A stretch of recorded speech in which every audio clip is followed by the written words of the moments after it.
When a desperate young woman accidentally embraces a wealthy stranger outside a dusty Nevada general store, she has no idea he's the mining heir sent to destroy her community. But as their worlds collide in the frontier town of Silver Creek, will one moment of human kindness be enough to change the fate of an entire valley? Catherine's bare feet hit the dusty ground running as gunshots echoed through Silver Creek's main street. She clutched her empty flour sack tight against her chest, her heart pounding like a wild horse trying to break free. The Nevada Territory sun blazed overhead in the summer of 1864, turning the dirt roads into a burning maze she had to cross. "Get down, girl!" shouted old Pete from behind his wagon. His weathered hands waved frantically as more shots rang out from the saloon. Catherine dove behind a water barrel, her knees scraping against the rough wood. The shooting wasn't unusual in Silver Creek, but today felt different. Today, the whole town buzzed with whispers about strangers coming to change everything. She peeked around the barrel and saw two men facing off in the middle of the street. One wore the dusty clothes of a local ranch hand. The other dressed in fancy city clothes that cost more than her family made in a year. The rich man's horse stamped nervously nearby, its saddle decorated with silver that caught the sunlight like stars. "You tell your boss we ain't selling," the ranch hand yelled, his gun still drawn. "This land belongs to folks who work it, not some company from back east." The well-dressed man raised his hand slowly. "I'm just here to talk, friend. No need for violence." Catherine watched as the tension stretched like a rope about to snap. She needed to get to Henderson's store before it closed, but crossing the street now meant walking right through the middle of this standoff. Her family's empty pantry couldn't wait another day. Her father had been too sick to work for weeks, and their small savings had dried up like a desert stream. The ranch hand finally lowered his gun and spat in the dirt. "You city folk are all the same. Come here talking pretty words while planning to steal everything we got." He holstered his weapon and stalked toward the saloon, his boots kicking up angry clouds of dust. Catherine seized her chance and darted across the street. Her worn dress fluttered in the hot breeze as she ran, trying to reach Henderson's store before anyone else decided to start shooting. But as she rounded the corner, she slammed straight into someone coming the other way. Strong arms caught her before she could fall. She looked up into the greenest eyes she'd ever seen, set in a face that belonged to the fancy stranger from the street fight. Up close, she could see he was younger than she'd thought. Maybe 25, with hands that looked too soft for real work. "Are you hurt?" he asked, his voice carrying an accent that spoke of big cities and expensive schools. His concern seemed real, not the fake politeness she'd grown used to from people who looked down on her family. Catherine jerked back, suddenly aware of her patched dress and dusty appearance. "I'm fine," she said quickly, smoothing down her dark hair. "I didn't mean to run into you. I was just trying to get to the store before someone else decided to settle their problems with bullets." The stranger smiled, and it transformed his whole face. "Smart thinking. I'm still learning the local customs myself." Something about his gentle humor made Catherine relax slightly. She'd expected arrogance from someone wearing clothes that expensive. Instead, he seemed almost nervous, like he didn't quite know how to fit into this wild place any better than she knew how to fit into his fancy world. "You're the one they're all talking about," she said, studying his face. "The one from the mining company." His smile faded. "Word travels fast in small towns. Yes, I suppose I am. Though I'm beginning to think the stories they tell about me might be more interesting than the truth." Catherine tilted her head, curious despite herself. "What's the truth then?" The stranger glanced around at the dusty street, the simple wooden buildings, the desert stretching endlessly beyond the town limits. "The truth is, I've never been anywhere like this before. Where I come from, everything's already decided. The buildings, the people, even the conversations. Here, it feels like anything could happen." "Things happen here, all right," Catherine said dryly. "Usually the kind of things that leave folks with less than they started with." Before he could respond, the door to Henderson's store opened with a loud creak, Mr. Henderson himself stepped out, his gray beard bristling with disapproval as he spotted Catherine talking to the stranger. "Miss Miller," Henderson called, his voice carrying a warning. "Your father's been looking for you. Says it's important." Catherine's stomach dropped. When her father sent messages through Henderson, it usually meant bad news they couldn't afford. She glanced back at the stranger, suddenly aware they'd been talking like old friends when she didn't even know his name. "I have to go," she said, backing toward the store. "Wait," the stranger called after her. "I don't even know your name." Catherine paused at the store's entrance. Something in his voice made her want to answer, made her feel like her name might actually matter to someone beyond Silver Creek's dusty borders. "Catherine," she said softly. "Catherine Miller. Catherine." He repeated it like he was testing how it sounded. "I'm William Montgomery." The name hit her like cold water. Montgomery.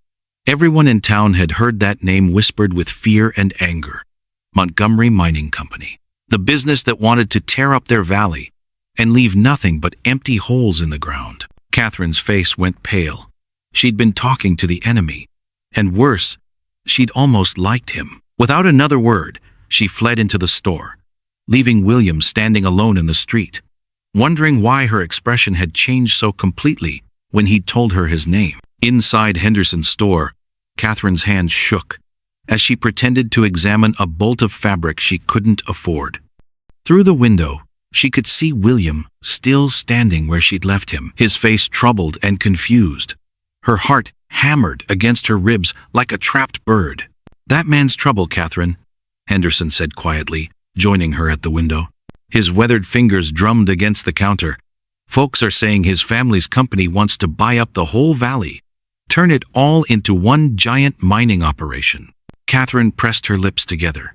She'd heard the rumors, but seeing William up close made them feel more real and more complicated.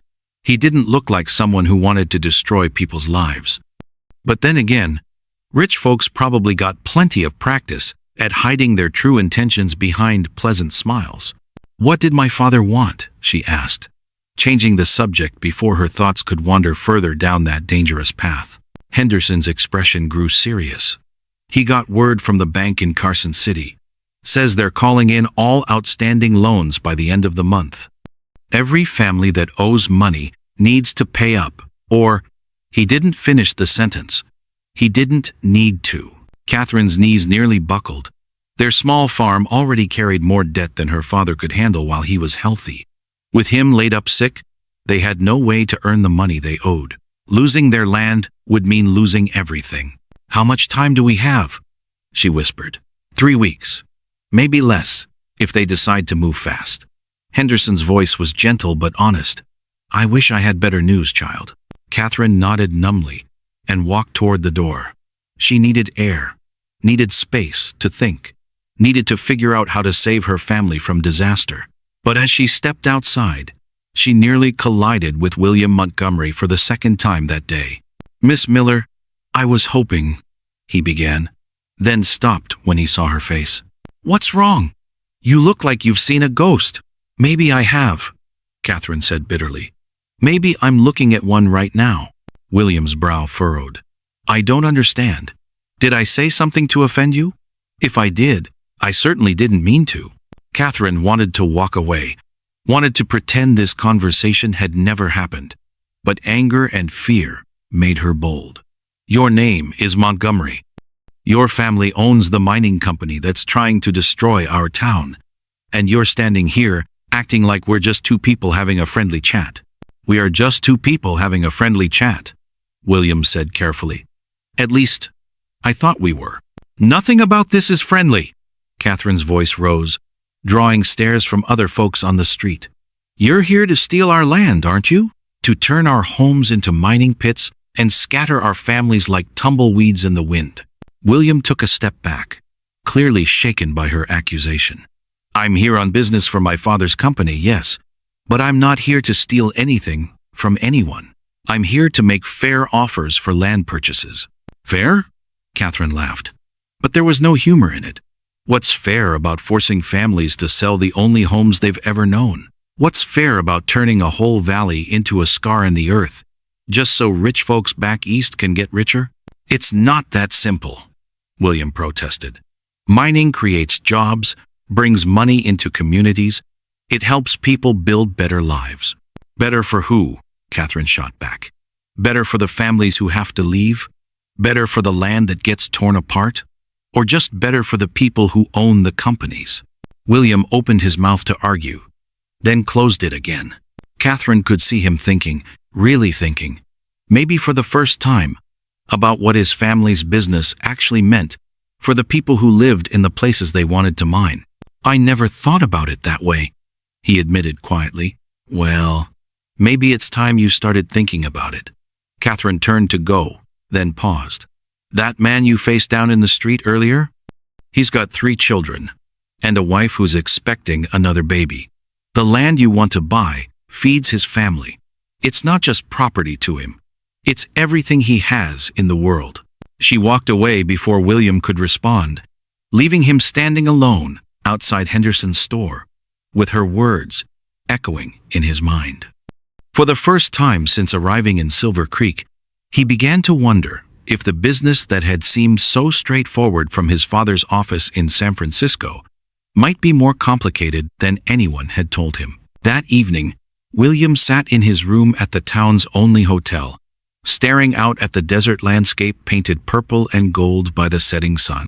He'd come to Silver Creek with clear instructions: assess the land, make offers to property owners, and secure the valley for Montgomery Mining Company's expansion plans. Simple business. But Catherine Miller's angry words had planted seeds of doubt he couldn't ignore.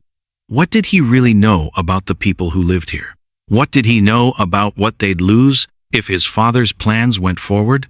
A knock at his door interrupted his brooding thoughts. The hotel owner, Mrs. Patterson, stood in the hallway holding a dinner tray. "Thought you might be hungry," she said, setting the tray on his small table.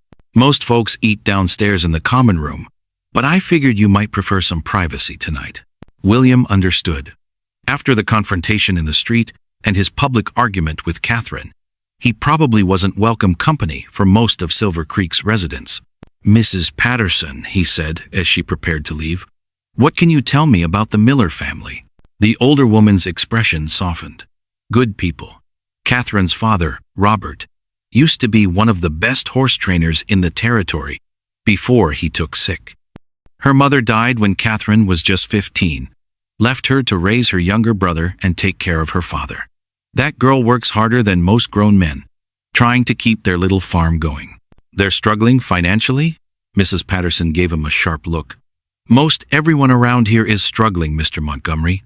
That's what happens when the land gives you just enough to survive, but never enough to get ahead. Folks make do, help each other when they can, and hope for better times." After she left, William found himself unable to eat.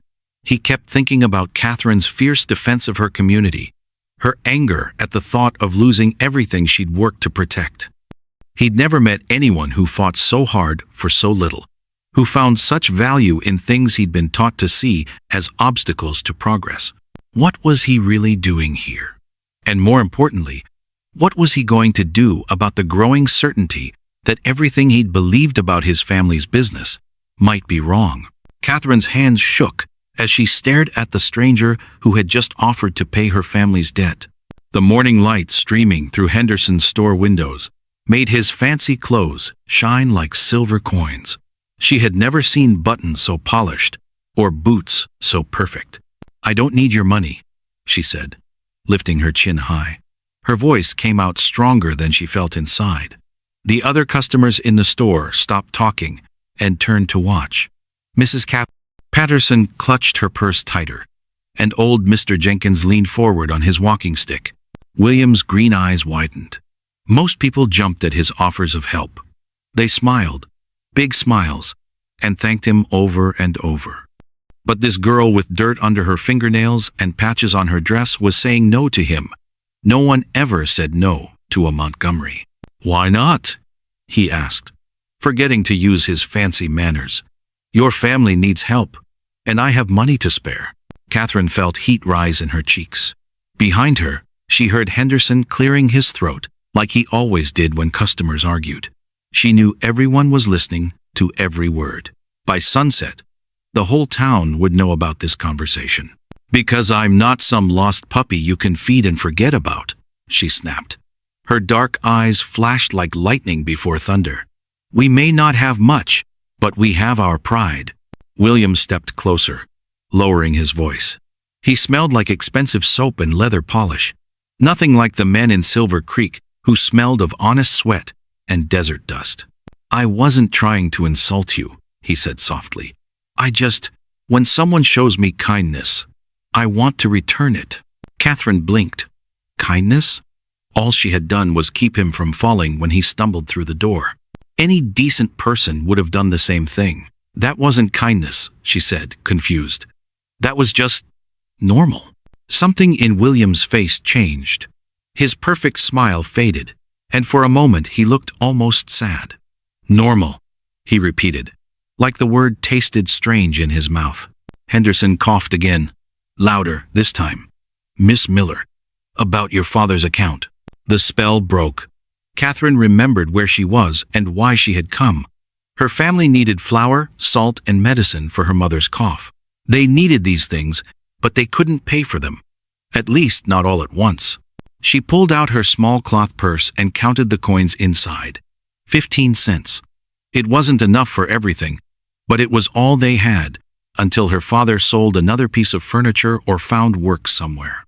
"I can pay 15 cents today," she told Henderson, "and maybe 20 cents next week." Henderson's weathered face softened.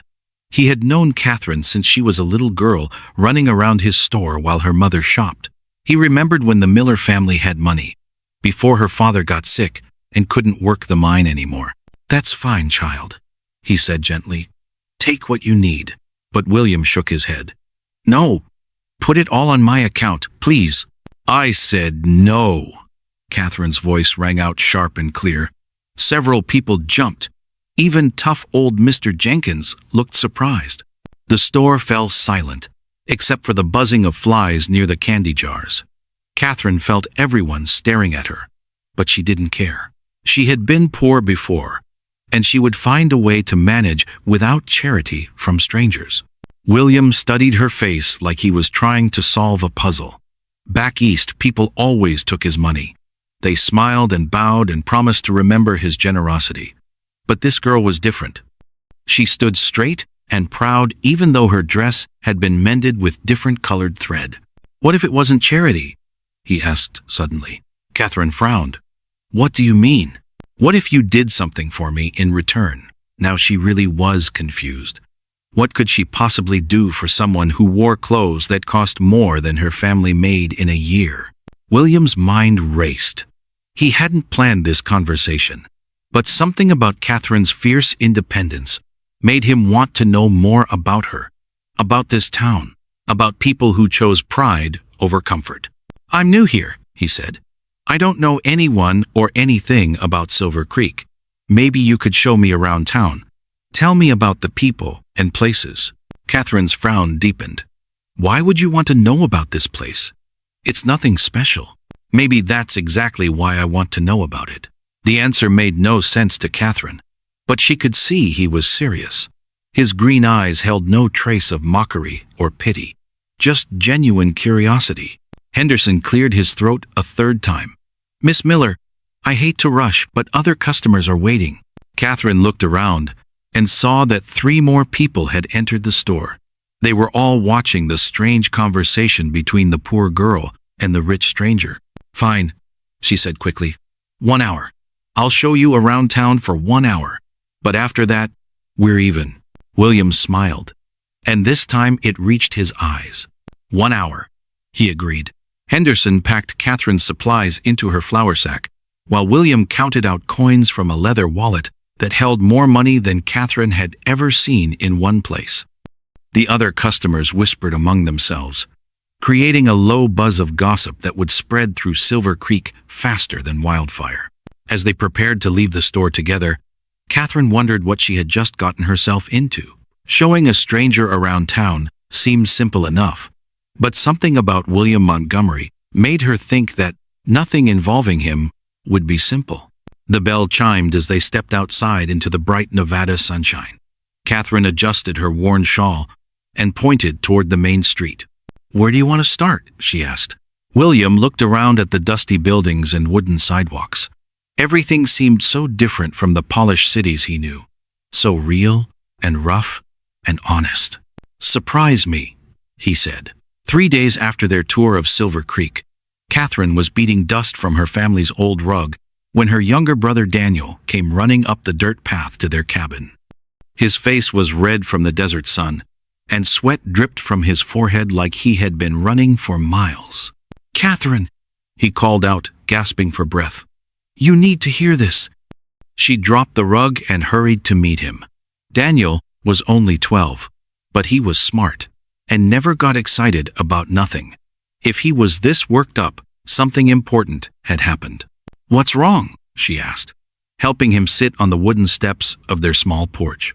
"That fancy man you were talking to at Henderson's store," Daniel panted. "The one with the expensive clothes. People are saying he's not just visiting Silver Creek."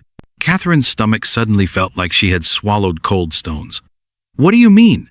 "Mrs. Patterson heard it from her cousin, who works at the telegraph office," Daniel explained. "That man is William Montgomery. His family owns the Montgomery Mining Company." The words hit Catherine like a punch to the chest. She sat down hard on the steps next to her brother, her mind spinning with the terrible meaning of what he had just told her. Montgomery Mining Company. Everyone in Silver Creek knew that name. They were the big company from back east that had been buying up small mines all over Nevada territory. They paid good money, but once they owned a mine, they usually wanted the land around it too. And the people living on that land had to move somewhere else. "Are you sure?" Catherine whispered. Daniel nodded. Mrs. Patterson's cousin saw the telegram. "William Montgomery is here to look at buying land for the company. Not just mine land, Catherine. Regular land where families live." Catherine felt sick. During their hour together, William had asked so many questions about the families in town. He wanted to know who owned what land, how long they had lived there, whether they were happy in Silver Creek. She had thought he was just being friendly and curious. Now she realized he had been gathering information. "There's more," Daniel said quietly. Catherine's heart sank even further. "What?" "People are saying the Montgomery Company wants to build a big new mine right here in our valley. They need lots of land for it, including the land where our cabin sits." The world seemed to tilt sideways. Catherine gripped the porch railing to keep from falling over. Their little cabin wasn't much, but it was home. It was where her mother had taught her to cook and sew, where her father had read stories by lamplight before he got sick, where Daniel had taken his first steps and spoken his first words. "They can't just take our home," she said, but her voice sounded small and scared. "They can if they pay for it," Daniel replied. "Mrs. Patterson says her cousin heard they're offering good money, more money than most folks in Silver Creek have ever seen." Catherine tried to imagine having more money than she had ever seen. It sounded wonderful, but where would they go with that money? Silver Creek was the only home she had ever known. Her mother was buried in the little cemetery behind the church. Her memories, good and bad, were tied to this place. "Maybe the rumors are wrong," she said, but she didn't believe it herself. Daniel gave her a look that was too serious for a 12-year-old boy. "Catherine, I saw him this morning. The Montgomery man. He was walking around town with a notebook, writing things down. He measured the distance between buildings. He counted how many families live on each street." Catherine closed her eyes and tried to remember everything William had said during their tour. He had asked about the schoolhouse, the church, the families who lived in each part of town. He had seemed so interested, so genuinely curious about their lives. Had it all been an act? She thought about the moment in Henderson's store when he offered to pay her family's debt. The way he had looked at her when she refused his charity. The surprise in his green eyes when she treated him like a normal person instead of someone special. Could someone fake that kind of reaction? "What are we going to do?" Daniel asked. Before Catherine could answer, they heard the sound of horse hooves on the dusty road that led to their cabin. She looked up and felt her heart skip a beat. William Montgomery was riding toward their home on a beautiful brown horse that probably cost more than her family made in 5 years. He sat straight in the saddle like someone who had been riding since childhood, but his face looked uncertain, like he wasn't sure he should be there. "Go inside," Catherine told Daniel quickly. "But Catherine, now," she said firmly. "Tell Mother and Father I'm talking to someone about business." Daniel's eyes widened, but he obeyed. He slipped through the front door, though Catherine was sure he would be listening from just inside. William dismounted and tied his horse to the fence post near their small vegetable garden.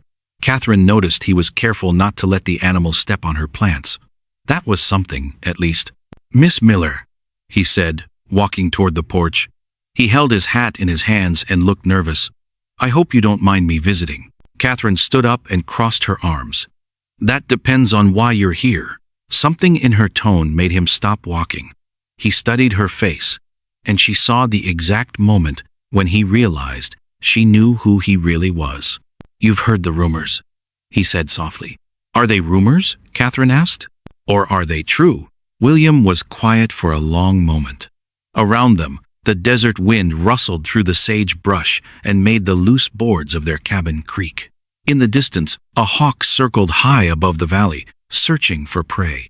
"They're true," he said finally. "I am here on business for Montgomery Mining Company." The admission hit Catherine like cold water, even though she had been expecting it. Hearing him say it out loud made it real, in a way that gossip and rumors couldn't. "So, our tour of the town," she said, her voice steady despite the anger building inside her. "That was just you doing research." "No," William said quickly. "Catherine, I know how this looks, but—" "It looks like you lied to me," she interrupted. "It looks like you pretended to be interested in our town and our people so you could figure out how to take our homes away from us." William stepped closer, his green eyes intense. "That's not what happened." "Then what did happen?" Catherine demanded. "Because from where I'm standing, it looks like you used my kindness to gather information that will hurt my family and my friends." The words seemed to hit William like physical blows. He ran a hand through his dark hair and looked away from her toward the mountains that surrounded Silver Creek. "When I came to Silver Creek," he said slowly, "I had a job to do. A simple job. Look at the land, meet with property owners, make offers for the company.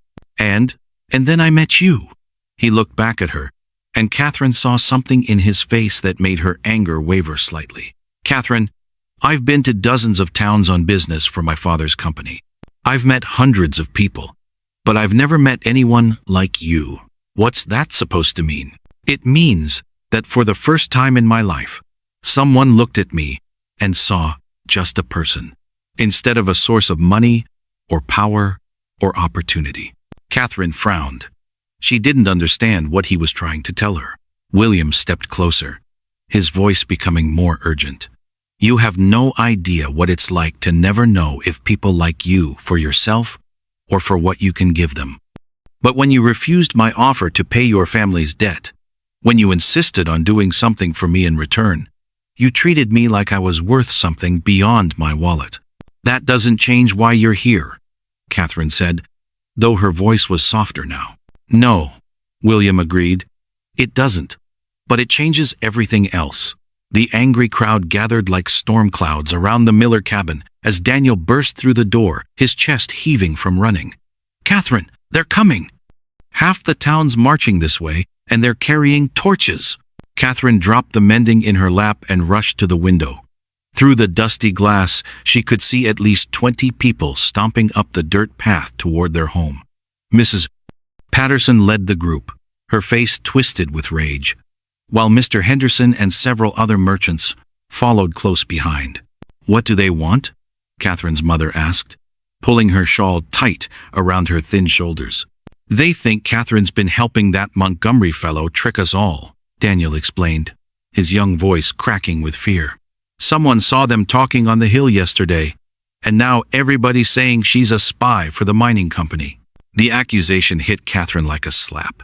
She had spent the previous evening listening to William explain his family's plans, trying to understand how someone so kind could be part of something so cruel. But now the town saw their conversation as proof of betrayal. Heavy footsteps thundered onto their wooden porch, followed by loud knocking that shook the entire cabin. "Catherine Miller, come out here right now!" Mrs. Patterson's voice carried the authority of someone used to getting her way.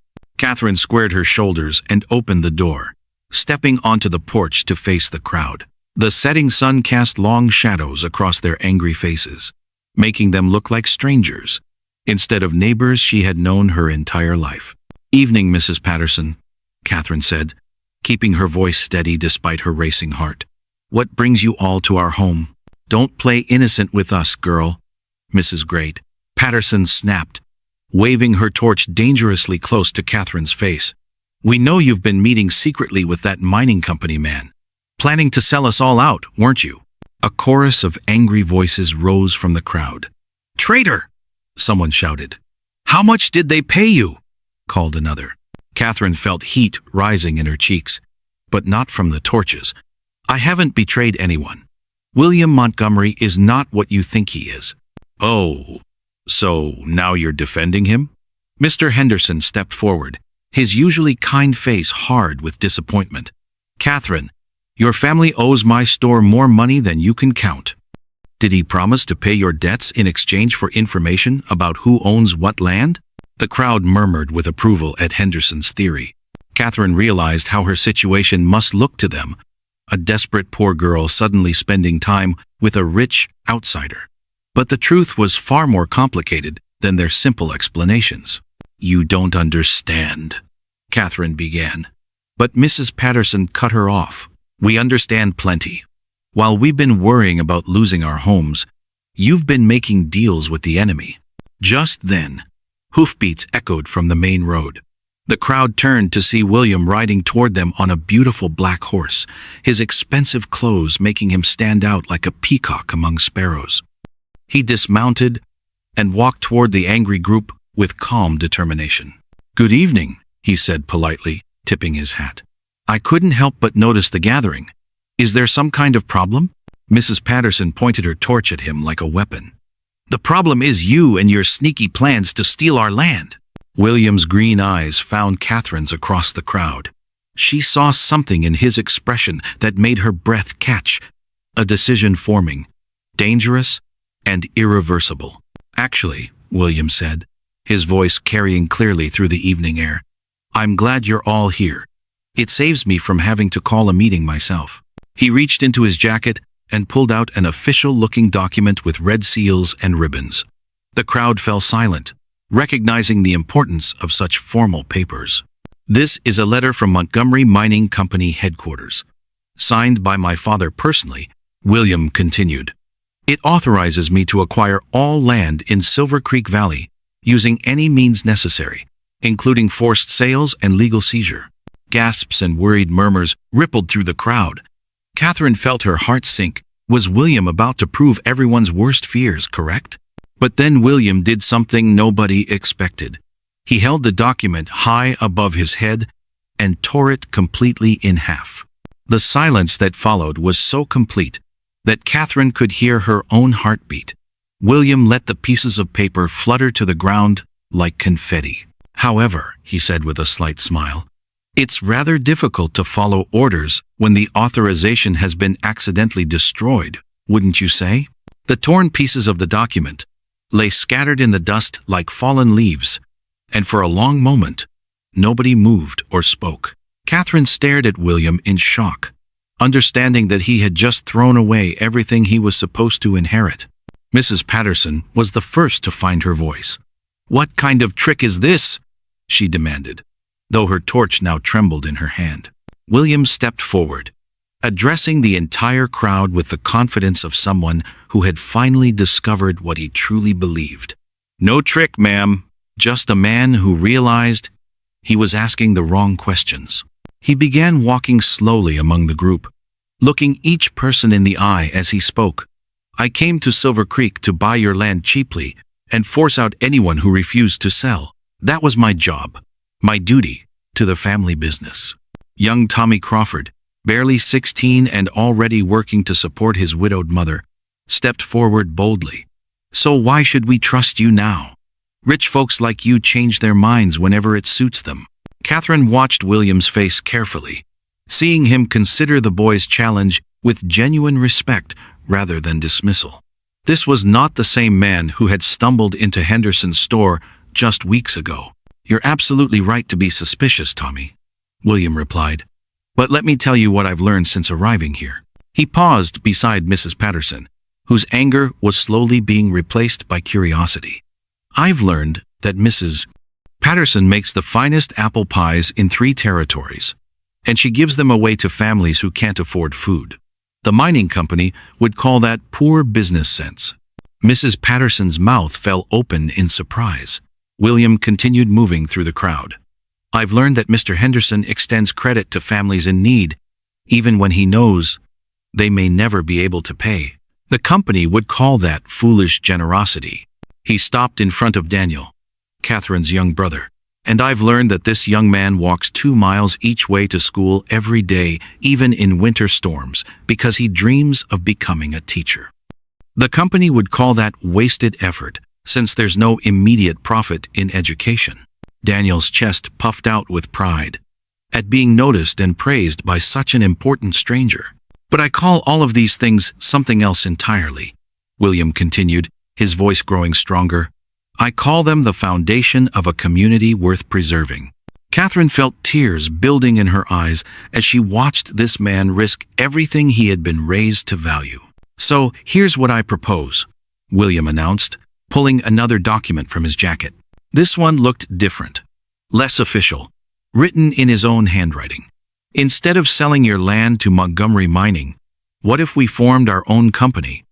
A partnership where every family keeps ownership of their property, but shares in the profits of a mining operation that benefits everyone? The crowd began murmuring among themselves, confused but intrigued. Mr. Henderson frowned thoughtfully. How would such a thing work? None of us have money for mining equipment or the knowledge to run such an operation. That's where my education becomes useful instead of just decorative, William replied with a self-deprecating smile. I know the mining business, I understand contracts and negotiations, and I have contacts who could provide equipment in exchange for future profits rather than upfront payment. Mrs. Patterson lowered her torch completely. And what do you get out of this arrangement, Mr. Montgomery? Surely you don't expect us to believe you'd give up your inheritance just to help a bunch of strangers. William's gaze found Catherine again, and she saw the truth in his eyes before he spoke it aloud. I get to become the man I was meant to be, instead of the man I was expected to become.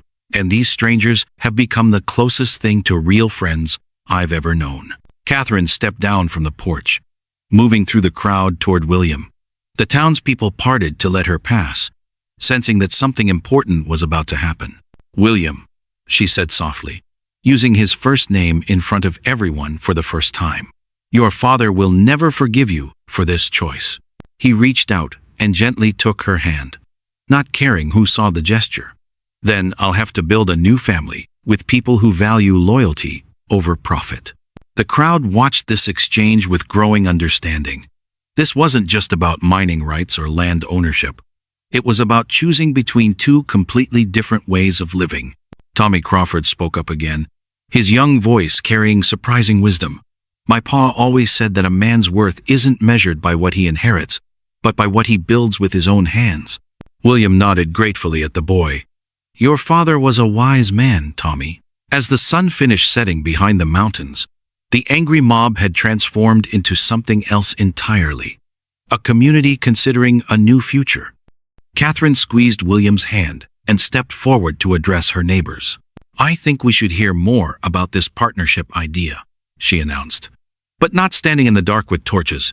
Why don't we all meet at the schoolhouse tomorrow evening? We can discuss the details properly, with time to think and ask questions. One by one, the townspeople nodded their agreement. As they began to disperse, heading back toward their homes and families, Catherine heard fragments of excited conversations about possibilities they had never dared to imagine. Mrs. Patterson was the last to leave. She approached Catherine and William with a mixture of embarrassment and curiosity. I owe you both an apology, she said stiffly. I let fear make me cruel. And that's not the woman I want to be. Catherine smiled warmly at the older woman. We all get scared when our security is threatened, Mrs. Patterson. What matters is that we're willing to listen to new ideas. As Mrs. Patterson walked away, William turned to Catherine with wonder in his eyes. Do you really think this could work?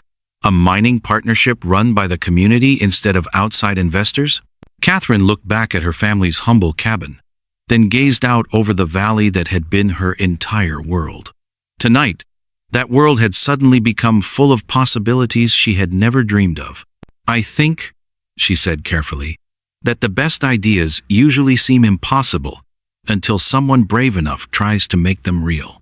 William smiled, and Catherine realized that somewhere between his arrival and this moment, she had stopped seeing him as a wealthy outsider and started seeing him as simply William, a man, trying to figure out how to live with honor in a complicated world. The hammer struck Will's thumb instead of the nail, sending him stumbling backward with a sharp cry that echoed across the construction site. Catherine looked up from her herb garden, watching as her husband-to-be shook his injured hand and muttered words she pretended not to hear. 3 months had passed since the town meeting that changed everything, and Will was still learning that building things required more than good intentions. Maybe you should stick to holding the board steady, called out Tom Rivera, the local carpenter who'd become Will's unlikely teacher. The other workers chuckled, but their laughter held warmth rather than mockery. They'd grown to respect this Eastern man who showed up every morning ready to learn, even if he couldn't tell a Phillips head from a flathead screwdriver. Catherine wiped her hands on her apron and walked toward the men. The processing facility was taking shape faster than anyone had expected. What started as sketches on paper now stood as real walls and a roof that would soon house equipment shipped from back east. But the real miracle wasn't the building itself. It was watching her community work alongside someone they'd once viewed with suspicion. How's the thumb? She asked, taking Will's hand in hers to examine the damage. It'll live, he replied, though his wince suggested otherwise. I'm starting to understand why my father always hired other people to build things. Your father never got to feel the satisfaction of creating something with his own hands, Catherine said, binding his thumb with a strip of clean cloth from her pocket. That makes you richer than he ever was. Will smiled at her words, but Catherine noticed the shadow that crossed his face whenever his father was mentioned. Letters from Boston had stopped coming entirely after Will's official dismissal from Montgomery Mining Company. The silence hurt him more than he admitted, though he claimed relief at being free from expectations that never fit. Speaking of your father, Catherine said carefully, Daniel saw a fancy carriage heading toward town this morning. The driver was asking directions to the hotel. Will's face went pale beneath his tan. Did Daniel get a look at who was inside? Too far away to tell. But the carriage had markings on the side, something that looked like a mountain with picks crossed underneath it. The Montgomery family crest. Will's stomach dropped like a stone thrown into deep water. He'd known this day would come eventually, but he'd hoped for more time. Time to prove his new path was working. Time to show that choosing love over duty hadn't been a mistake. I should go into town, he said, already untying his work apron. We should go into town, Catherine corrected. Whatever your father has to say, you won't face it alone. The ride into Silver Creek felt longer than usual, though their horse maintained its steady pace. Will's mind raced with possibilities, none of them pleasant. Had his father come to demand he return to Boston? To buy out the partnership and destroy what they'd built? Or worse, had something happened to his mother or sister? The hotel's front porch was empty when they arrived, but the fancy carriage sat outside like a challenge. Its polished black surface gleamed, despite the dust of travel, and the driver wore livery that cost more than most Silver Creek families spent in a year. Mr. Montgomery? The hotel clerk's nervous voice greeted them as they entered. Your father is waiting in the private dining room. He asked to see you alone. Catherine squeezed Will's hand. I'll be right here, she whispered. Whatever he says, remember that you chose this life for good reasons. The private dining room felt smaller than Will remembered, perhaps because his father's presence seemed to fill every corner. Charles Montgomery sat rigidly at the head of the table, his expensive suit unmarked by travel dust. His gray hair was perfectly styled, his beard trimmed with mathematical precision. Everything about him spoke of control and expectation. William. His father's voice carried the same cold formality that had ruled Will's childhood. You look different. I look like someone who works for a living, Will replied, taking the seat across from his father without waiting for permission. What brings you to Silver Creek, father? Charles Montgomery's eyes swept over his son's calloused hands, his sun-darkened skin, his simple clothes. I came to see what foolishness had possessed my heir. The reports I received seemed too ridiculous to believe. What reports?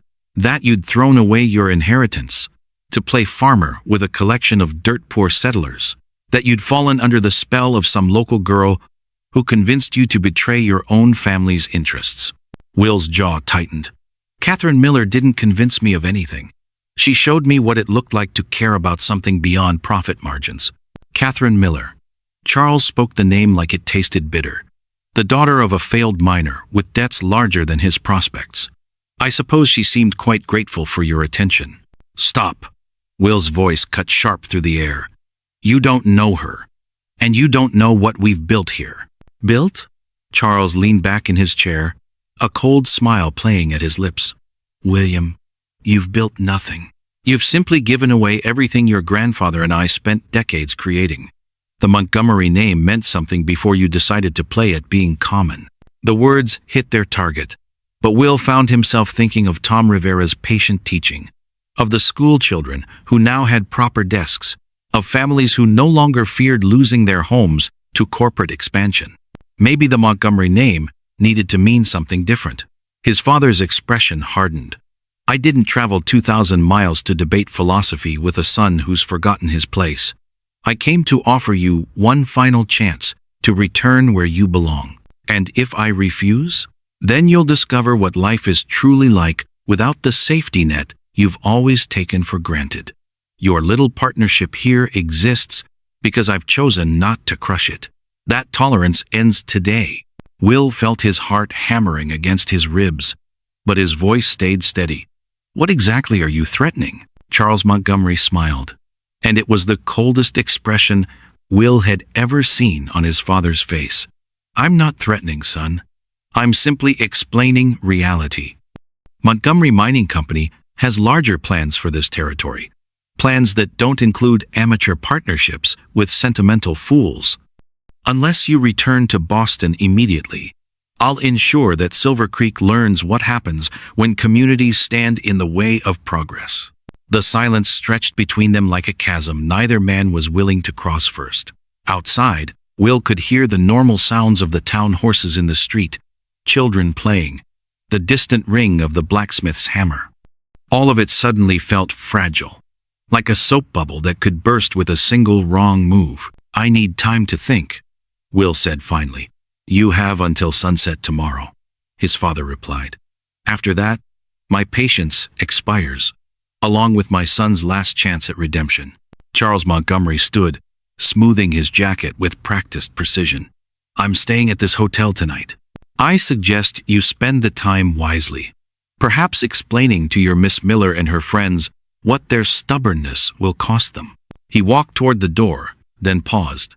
William, I raised you to lead, not to follow. This infatuation with playing common has clouded your judgment, but it's not too late to remember who you really are. After his father left, Will sat alone in the dining room for a long time, staring at hands that bore honest calluses but might not be strong enough to protect everything he'd come to love. Catherine found Will sitting by the creek that gave their town its name, throwing pebbles into the water with mechanical precision. The sun was setting behind the mountains, painting the sky in shades of orange and red that should have been beautiful but somehow felt ominous instead. She'd waited 3 hours for him to return from his meeting with his father, and when he finally appeared, his face told her everything she needed to know. He wants you to go back, she said, settling beside him on the smooth boulder that had become their favorite thinking spot. Will nodded without looking at her. He's giving me until sunset tomorrow to decide. If I stay, he'll destroy everything we've built here." Catherine's stomach clenched, but she kept her voice calm. Can he actually do that? Montgomery Mining Company has enough money and political connections to make life very difficult for Silver Creek. Father could buy up surrounding land, divert water rights, even convince territorial officials to condemn properties for public works projects. Will's voice was flat, drained of the enthusiasm that had carried him through months of hard work and hope. "So you're thinking about leaving?" It wasn't a question, and Will didn't treat it like one. "I'm thinking about what gives me the right to risk everyone else's future for my own happiness." Catherine picked up her own pebble, feeling its smooth surface warm from the day's heat. "Can I tell you a story?" Will looked at her with surprise. In all their months together, Catherine had never been one for stories during serious conversations. "When I was 12, she began, "our neighbor, Mrs. Patterson, had a beautiful garden. Best vegetables in the valley, flowers that made everyone stop and stare. But every year, rabbits would come and eat half her crops." She threw her pebble, watching it skip twice before sinking. One year, she got so frustrated that she decided to poison the whole garden rather than let the rabbits have any of it. Killed every plant, every flower, everything she'd worked so hard to grow. Will waited for her to continue, sensing there was more to the story. The next spring, Mrs. Patterson tried to start over, but the soil was ruined. Nothing would grow properly for 3 years. And you know what? The rabbits just moved on to other gardens. She destroyed her own work for nothing. "I'm not sure I understand the connection," Will said carefully. Catherine turned to face him fully, her dark eyes intense in the fading light. "Your father is threatening to poison the garden rather than let the rabbits have it. But here's what he doesn't understand. We're not rabbits stealing someone else's crops. We're people growing our own food on our own land." She reached for his hands, her fingers tracing the calluses he'd earned working alongside her neighbors. "Will, you came here to acquire land for your father's company. Instead, you helped us build something that serves our community. That wasn't betrayal, that was growth. But if he carries out his threats, then we'll face whatever comes together, the same way we've faced everything else." Catherine's voice grew stronger. "But I won't watch you destroy the good thing we've built out of fear of what your father might do." Will studied her face, seeing the determination that had first drawn him to her outside Henderson's store. "Catherine, you don't understand what he's capable of. Montgomery Mining Company has crushed communities before. And Silver Creek has survived droughts, floods, mine collapses, and everything else this territory could throw at us. We're tougher than your father thinks." Before Will could respond, they heard horses approaching fast along the creek path. Daniel Miller appeared around the bend, riding hard with news written all over his young face. "Catherine! Will!" Daniel called as he pulled up beside them. "You need to get back to town right away. Something's happening at the hotel." The ride back to Silver Creek revealed chaos in the streets. People were gathered in small groups, their voices carrying worry and anger in equal measure. The fancy carriage still sat outside the hotel, but now it was surrounded by townspeople who looked ready for trouble. "What's going on?" Catherine asked Mrs. Henderson as they approached the crowd.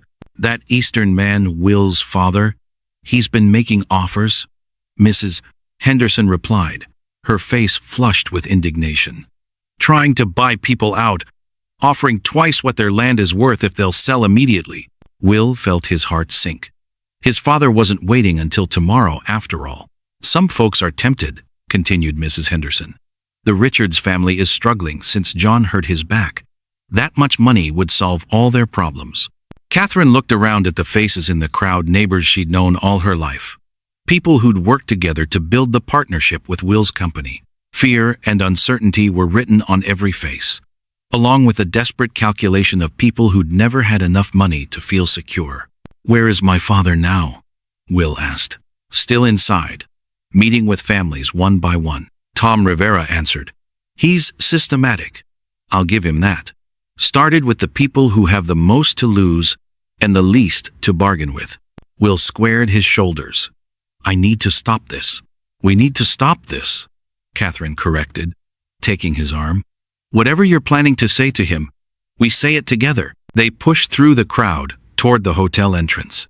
Inside, they could hear Charles Montgomery's cultured voice through the thin walls of the private dining room, smooth as honey and twice as persuasive. Mr. and Mrs. Richards, I understand your situation completely. Medical expenses, lost wages, uncertainty about the future, these burdens are precisely why I'm offering you a way out. Will knocked once on the door, then opened it without waiting for permission. His father sat across from John Richards and his wife Mary, a stack of legal papers spread between them like a promise of salvation. Father, this meeting is over. Charles Montgomery's smile never wavered. William, how good of you to join us. I was just explaining to the Richards family how they might benefit from my company's expansion plans. By selling land that's been in their family for 15 years? By accepting fair compensation for property that may become complicated to maintain in the near future. The threat was subtle, but unmistakable. Will saw John Richards glance between him and his father, understanding dawning in his weathered face. Mr. Montgomery, John said slowly, are you saying that if we don't sell, we might have trouble keeping our land anyway? I'm saying that change is coming to this territory, whether people welcome it or not. Those who adapt will prosper, those who resist. Charles shrugged elegantly. Catherine stepped forward, her voice cutting through the room's tension like a blade. Mr. Montgomery, I think you should know that the territorial governor is very interested in our partnership here. He's planning to visit next month to see how cooperation between mining companies and local communities might serve as a model for other developments. Will looked at Catherine in surprise. She'd never mentioned any contact with territorial officials. Charles Montgomery's smile flickered for the first time. I wasn't aware of any governmental involvement. Oh yes, Catherine continued smoothly. The governor is particularly interested in how we've managed to increase productivity while maintaining community ownership. He's even talking about featuring Silver Creek in his report to Washington about successful territorial development. It was a complete fabrication, but Catherine delivered it with such confidence that even Will almost believed her. More importantly, she'd struck directly at Charles Montgomery's weakness, his need to maintain political connections and his fear of unwanted government attention. I see, Charles said carefully. Perhaps I should reconsider the timing of these discussions. Perhaps you should, Will agreed, understanding Catherine's strategy. Father, why don't we finish our conversation privately? Mr. and Mrs. Richards, you don't need to make any decisions today. After the Richards family left, Charles Montgomery stood slowly, his perfect composure finally showing cracks. That was cleverly done, Miss Miller. I underestimated you. Most people do, Catherine replied calmly. It's one of my advantages. Charles turned to his son. William, you still have until sunset tomorrow.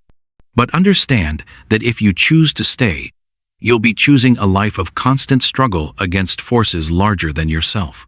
Maybe, Will replied, but I'll be choosing it with people who fight beside me instead of expecting me to fight their battles for them. His father's face hardened. Very well, but don't come running back to Boston when your noble experiment collapses. I won't need to, Will said firmly, because it won't collapse. We built it to last. After Charles Montgomery left, Will and Catherine walked out into the cool evening air. The crowd had dispersed, but lights glowed warmly in windows throughout Silver Creek. The sight filled Will with a contentment he'd never felt during all his years of privilege in Boston. Was any of that true? He asked Catherine. About the territorial governor? Catherine grinned. Not a word. But I figured your father wouldn't risk calling my bluff. Not with his political reputation to consider. Will laughed, feeling lighter than he had all day. You realize you just committed to making it true now, don't you? We'll have to actually invite the governor to visit. I was hoping you'd say that, Catherine replied, because I already sent him a letter yesterday, before your father even arrived. Turns out the territorial government is very interested in development models that don't displace existing communities. Will stopped walking and stared at her. You sent a letter to the governor? When? How? When Daniel told me about the fancy carriage this morning, I had a feeling your father wasn't coming for a friendly family reunion. So, I wrote to territorial officials, explaining our partnership and inviting them to see what we've built. Catherine's expression grew serious. Will, I've lived my whole life watching powerful people make decisions about my future without asking what I wanted. I decided it was time to start making my own decisions. The next morning, Will stood on the hill behind the construction site, watching his father's carriage disappear into the distance. The sunrise painted the desert in soft shades of gold and pink, and the sound of hammers and saws was already beginning as work resumed on the processing facility. Catherine joined him, carrying 2 cups of coffee and the satisfied expression of someone who'd slept well despite yesterday's drama. Any regrets? She asked, handing him a cup. Will considered the question seriously. About choosing this life? None. About the way I handled things with my father? Maybe. I could have been kinder. He wasn't interested in kindness, Catherine pointed out. He was interested in control. There's a difference. They stood in comfortable silence, watching their community wake up to another day of building something worthwhile. In the distance, Will could see Tom Rivera directing the installation of new equipment, while children played in the schoolyard they'd helped fund. Catherine, Will said suddenly, will you marry me? She nearly spilled her coffee. I thought we'd already decided that. We'd talked about it, planned for it, assumed it would happen. But I realized yesterday that I never actually asked you properly. Will set down his cup and took her hands. Catherine Miller, will you marry me not because it makes practical sense or because we've been through so much together, but because I love you and can't imagine building any kind of future without you in it. Catherine's smile was brighter than the sunrise. William Montgomery Will, I would be honored to marry you, not because you saved me from poverty or because you chose me over your inheritance, but because you showed me what it looks like when someone chooses love over fear. As they kissed, the sounds of Silver Creek surrounded them, children laughing, adults calling to each other as they began their daily work, the steady rhythm of progress that included everyone rather than leaving people behind. Later, historians would write about the Silver Creek Partnership as an early model for responsible development in the American West. They would analyze its economic impact and political significance, its role in territorial governance and industrial growth.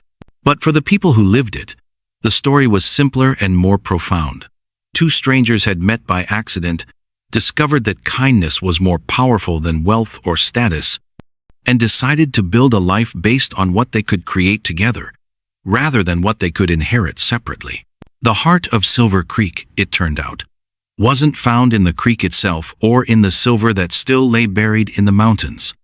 It was found in the choice to see each person as valuable, each community as worth preserving, and each day as an opportunity to build something better than what came before.